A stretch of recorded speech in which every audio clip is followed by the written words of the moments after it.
Bismillahirrahmanirrahim. Alhamdulillahi Rabbil Alamin. Salatu wassalamu ala Rasulillah ma ba'd.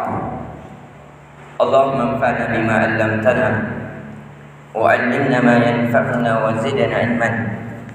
Assalamualaikum warahmatullahi wabarakatuh. Kembali kita mengajak kepada kaum muslimin dan muslimat agar menambah ketaatannya kepada Allah Subhanahu wa taala dengan bentuk menambah kebaikan-kebaikan kita di bulan yang haram. Kata Nabi sallallahu alaihi wasallam, "Salatun mutawaliyat." Ada 3 bulan haram yang 3 bulan ini berturut-turut dan alhamdulillah kita sudah berada di dalamnya, yaitu Zulqa'dah, Zulhijjah dan Muharram. Dan kita sudah berada di dalam bulan Zulqa'dah.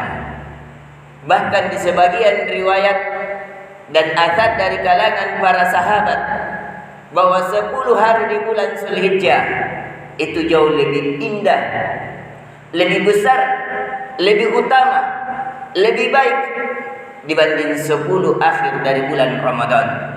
Maka dari itu hendaknya kaum muslimin dan muslimat, dan saya ingatkan kepada diri saya pribadi agar kita tidak lalai, agar kita menambah ketaatan kita, khususnya ketaatan di dalam hati kita dengan penuh rasa syukur kepada Allah sebagaimana yang dibacakan oleh imam kita. Hendaknya itu menjadi renungan, menjadi bentuk kesyukuran dari kalangan orang-orang Yahudi yang mereka ya'rifunahum kama ya'rifuna abna'ahum.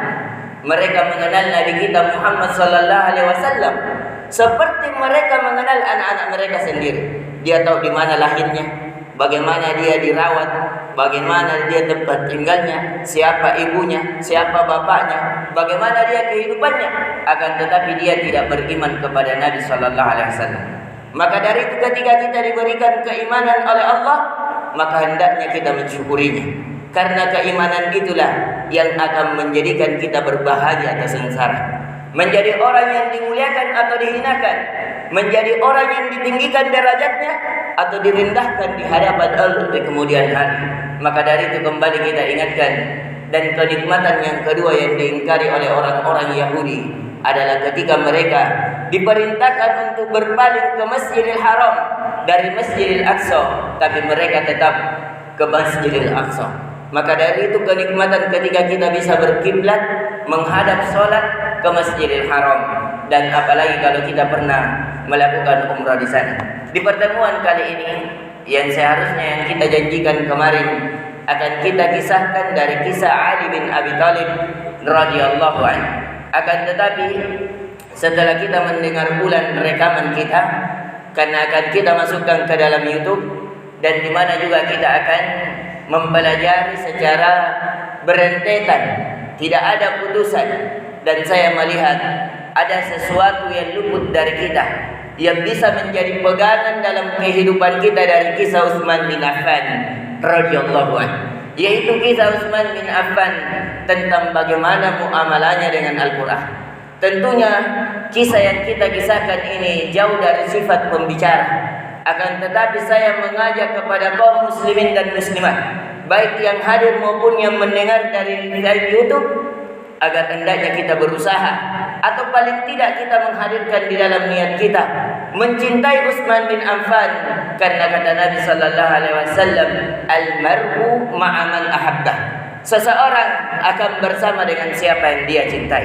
Tentunya muamalah Utsman bin Affan dengan Al-Quran itu Allahu Akbar. Sebagaimana yang kita riwayatkan kemarin bahwa Utsman bin Affan radhiyallahu anhu sebabnya terjadi kesatuan kaum muslimin dengan mencetak Al-Quran dengan satu bahasa, yaitu bahasa yang dikenal dengan cetakan Mushaf Utsmani. Yang kedua yang kita bisa ambil pelajaran, kehidupan Utsman bin Affan di setiap malam menghatamkan Al-Quran. Jadi Utsman bin Affan setiap malamnya di sholat witir itu menghatamkan 30 juz Al-Quran di sholat malamnya. Bagaimana kehidupan Utsman bin Affan? Kita berapa lembar yang kita baca dari Al-Quran? Sangat sedikit. Bahkan terkadang tidak ada lembaran Al-Quran yang kita buka. Bahkan di akhir hayatnya, di hari ini, di hari Kamis, saya mengajak kepada kaum muslimin agar berpuasa di hari Kamis. Yang dimana kata Nabi ketika ditanya, kenapa engkau ya Rasulullah berpuasa pada hari Kamis? Kata Nabi sallallahu alaihi wasallam, hari ini adalah hari diangkatnya amalan seorang hamba. Dan saya mencintai ketika amalan saya diangkat dan saya dalam keadaan berpuasa. Maka hendaknya kita berpuasa. Utsman bin Affan meninggal pada hari Kamis dan dia dalam keadaan berpuasa. Setelah sholat dia mengaji, kemudian datanglah orang yang mengkudetai. Jadi Utsman bin Affan itu dikudeta, yaitu dia di pemerintahannya digerebek masuk rumahnya oleh pemuda-pemuda yang ahli ibadah tapi jahil ilmunya, menggerebek Utsman, memerintahkan Utsman agar melepaskan kepresidennya. Akhirnya ketika masuk didobrak pintunya, yang ada adalah istrinya, yaitu anak Nabi sallallahu alaihi wasallam, Ummu Kulsum. Ketika itu Ummu Kulsum menahan, kenapa engkau ingin membunuh? Dia adalah sahabat Nabi, menantu Nabi, orang yang menghabiskan hartanya di jalan Nabi, menolong Nabi, dan dia termasuk orang yang dijanjikan oleh surga. Akhirnya istrinya ini karena menahan, akhirnya dia ditampar dan dilempar. Akhirnya pada saat itu Ummu Kulsum berdoa kepada orang yang pertama kali masuk ini agar ia tidak diwafatkan oleh Allah, kecuali kakinya dihilangkan, tangannya dihilangkan, dan matanya dibutakan. Dan terjadi, dinukil oleh Ibnu Hajar Asqalani, ketemu dengan orang ini di masanya, orang yang pertama kali masuk di rumahnya Utsman bin Affan, dan dia terbetul doa dari anak Nabi sallallahu alaihi wasallam terjadi. Orang ini di akhir hayatnya, dia karena mencuri akhirnya dipotong tangannya, karena dia berlaku fasik akhirnya dipotong kakinya, dan akhirnya betul sebagaimana doa anak Nabi, kedua kakinya hilang, kedua tangannya hilang, dan matanya dibutakan, dan dia juga dimintakan agar dia disiksa di dalam neraka. Yang makanya pada saat itu mereka mengatakan, ya laitanin nar, ya laitanin nar, sungguh celakalah aku akan dimasukkan ke dalam surga. Itu yang senantiasa ke dalam neraka, itu yang senantiasa dia gumamkan pada akhir kehidupannya. Inti pelajaran yang kita bisa petik di hari ini adalah bagaimana kehidupan Utsman bin Affan radhiyallahu anhu dengan Al-Quran. Kehidupannya di setiap malamnya di salat witirnya menghatamkan satu kali hataman 30 juz di dalam salat witirnya. Ada yang mengatakan bagaimana bisa? Bagaimana bisa? Itulah kalau Allah ingin memberkahi kehidupan seorang hamba. Ini juga dilakukan oleh Imam Bukhari. Ini juga dilakukan oleh Umar bin Khattab.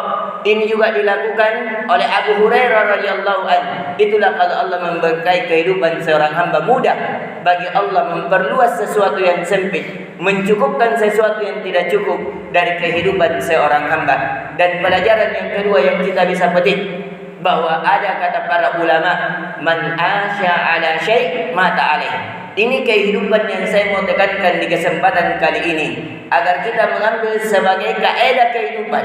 Kata para ulama, man asya ala syai' mata alaih. Barang siapa yang kehidupannya di atas sesuatu, maka dia akan mati pada sesuatu itu.